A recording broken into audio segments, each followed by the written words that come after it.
A paz do Senhor, seja bem-vindo a mais um vídeo do EBD em Foco. Nesse vídeo eu vou resumir o que aconteceu aqui no 9º Congresso Nacional da Escola Bíblica Dominical, do terceiro dia. Então, o que aconteceu no terceiro dia, que é o dia de encerramento, que é hoje, domingo, não sei quando você está assistindo esse vídeo, mas aqui a gente está encerrando o congresso.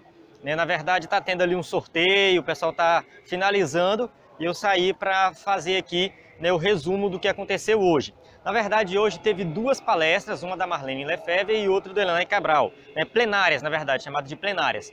A plenária da Marlene eu perdi, porque estava chovendo e não tinha como eu vir debaixo de chuva, dar sem guarda-chuva, enfim, não teve como eu chegar no horário certo, E também teve a questão do horário de verão, que atrapalhou um pouco também aí o cronograma, principalmente o meu cronograma, que começou essa noite. Mas ela falou sobre criatividade, então eu não vou fazer o resumo da palestra dela porque eu não assisti. Tem aqui no material, eu dei uma lida no material, ela falou sobre a questão da criatividade, o professor ser criativo, então usar a sua criatividade para ministrar uma boa aula, uma aula dinâmica, uma aula participativa, onde o pessoal interage. A criatividade não é só para a classe de crianças, onde o professor de crianças tende sempre a ser criativo. Não, é para todas as classes. Eu acho que esse foi o foco da palestra dela, de acordo com o que eu li no material da apostila.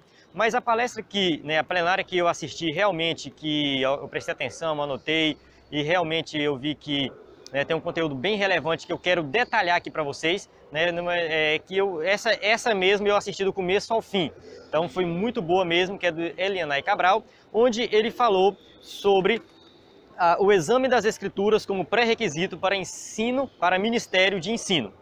Então, a questão do exame das escrituras foi algo que bateram muito aqui, bateram muito mesmo, tanto que é o tema, no princípio era a palavra, estou lendo ali o tema, no princípio era a palavra. Então acontece, João 1, acontece que a palavra é a base de tudo. Se você não tem palavra, como que você vai ser professor da escola bíblica dominical? Ou seja, escola bíblica dominical, tem gente que tira o bíblico, eu não gosto, Eu prefiro falar só escola bíblica do que só escola dominical. Porque tem igreja que faz na segunda, na terça, na quarta, ou seja, não é no domingo. Então a escola é bíblica, ela ensina a Bíblia. Então o Elianai Cabral, ele falou da importância do exame das escrituras. E eu vou direto ao ponto aqui, assista esse vídeo até o final que você vai aprender muita coisa aqui sobre hermenêutica, sobre interpretação bíblica, que foi a base da palestra, da plenária de hoje de manhã, do pastor Elianai Cabral. Ele foi muito bom mesmo, a palestra dele bem detalhada, bem explicada, e a gente aprendeu muito. Então, primeiro ele explicou o que é hermenêutica. Então, a hermenêutica é a ciência da interpretação literal ou figurada de um texto escrito, seja ele secular ou religioso. Então, essa é uma definição geral de hermenêutica. É a arte ou a ciência de interpretar um texto bíblico. Quando você senta para interpretar, na verdade não é só um texto bíblico, qualquer texto. Ou seja, você senta para estudar e interpretar qualquer texto, seja ele bíblico ou não, você está fazendo hermenêutica. Se você lê uma carta de alguém que te enviou, você está fazendo hermenêutica. Eu faço muita hermenêutica nas mensagens do WhatsApp, que o pessoal escreve sem vírgula, sem ponto, sem acento, eu fico tentando adivinhar o que está escrito, interpretar a mensagem. Muita gente faz isso. Isso é hermenêutica, é interpretar um texto escrito. Então, hermenêutica não é bicho de sete cabeças, todo mundo faz hermenêutica o tempo todo. Nós estamos lendo mensagem do WhatsApp e nós estamos interpretando, vendo o significado daquela mensagem, o que aquela mensagem está dizendo para nós.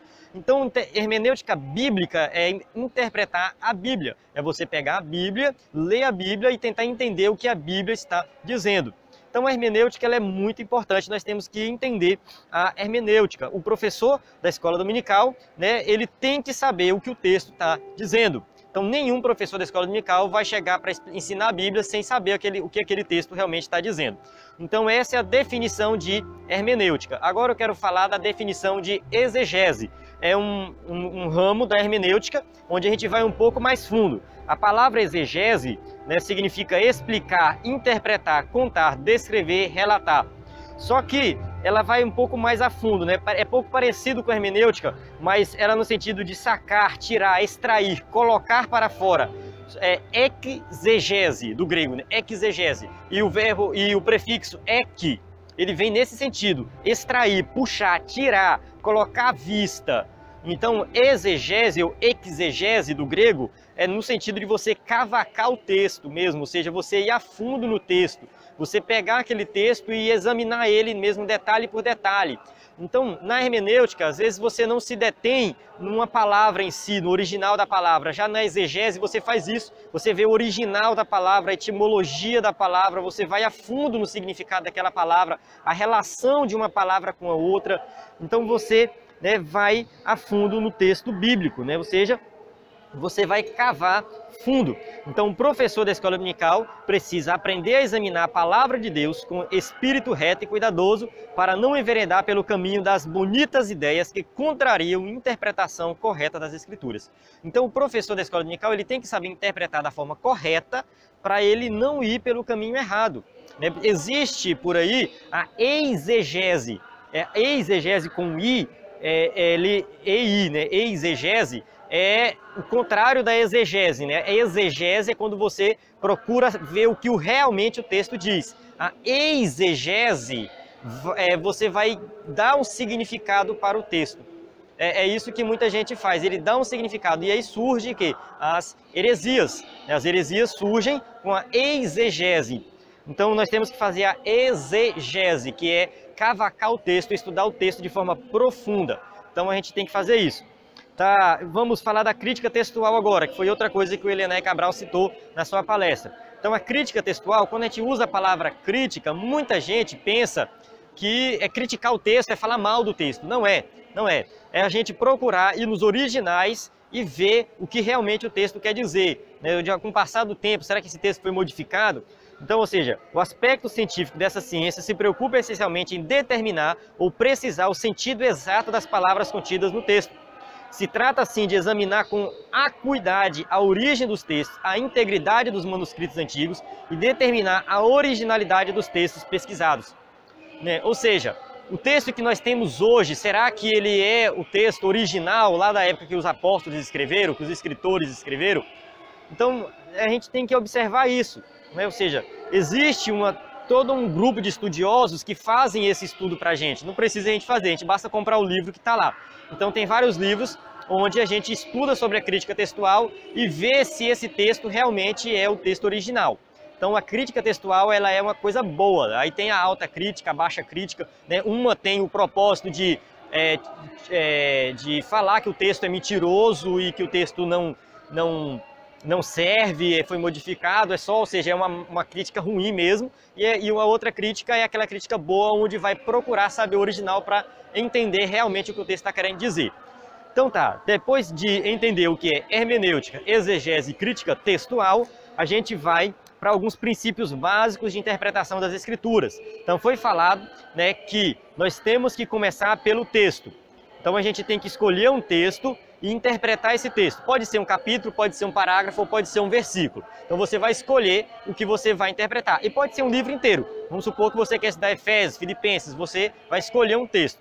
E aí você vai interpretar de acordo com o contexto. Então, segundo, né, aí é a lei, o segundo ponto, a segunda regra de interpretação é você usar a lei do contexto.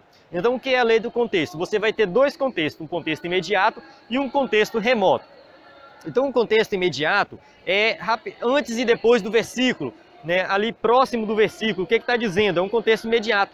Se você pega o texto ali da história, um versículo da história de Nabal, Davi, Abigail, aquela história ali, então você precisa ler a história inteira para entender o contexto imediato.